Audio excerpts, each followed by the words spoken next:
Example రేపు elections దగ్గరకు వచ్చేటప్పటికి ప్రత్యర్థి అనేది మిగలదు. అంటే కాంగ్రెస్ ప్రత్యర్థి అవుతారు. ఇంకా ప్రత్యర్థి ఎందుకు? అదే నేను అంటుంది, అది తప్పు అంటున్నా. అంటే ఒక రకంగా ప్రత్యర్థులు క్లియర్ చేసుకోవడం కూడా బెటరే కదా, బీజేపీకి మంచిదే. అది ఎప్పుడంటే సొంతగా ఎదిగాక, మన బలం పెరిగాక అప్పుడు ప్రత్యర్థిని క్లియర్ చేయాలి. లేదా ఇక మన జీవితంలో వల్ల కాదంటే చేయాలి. ఇందులో ఒక ఫార్ములా త్రిపుర ఉంది. బీజేపీ వల్ల కాలేదు ఎప్పటికీ. అప్పుడు ఏం చేశారు? కాంగ్రెస్ వాళ్ళందరికీ ఏకేసి, అరే అబ్బాయిలు 27 సంవత్సరాల నుంచి మీరు ప్రతిపక్ష పాత్ర పోషిస్తూనే ఉన్నారు.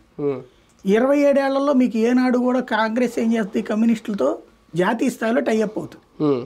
కాబట్టి ఫైనల్గా వచ్చేటప్పటికి మిమ్మల్ని ముందుకు పోనీదు, వెనక్కి పోనీదు, ఇసుకిస్తుంది.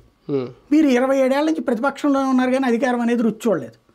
దానివల్ల మీకు ప్రజల్లో వాల్యూ కూడా ఉండట్లేదు. ఎందుకంటే మీరు ఏం చేయలేరు. కమ్యూనిస్ట్ ప్రభుత్వం కాబట్టి మీకు ఏ పని అందనీయదు, వాళ్ళ కార్యకర్తల ద్వారా చేయించుకుంటుంది.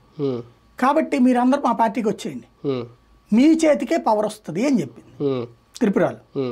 మొత్తం కాంగ్రెస్లోనూ 95% మంది వచ్చి చేరిపోయారు బీజేపీలో. వాస్తవంగా అంతకుముందు కౌన్సిలర్ సీటు కూడా ఎప్పుడు గెలవాలి త్రిపురలో. అసలు త్రిపురలో కాషాయపు జెండా చూసిన పాపాన్ని పోలేవడం.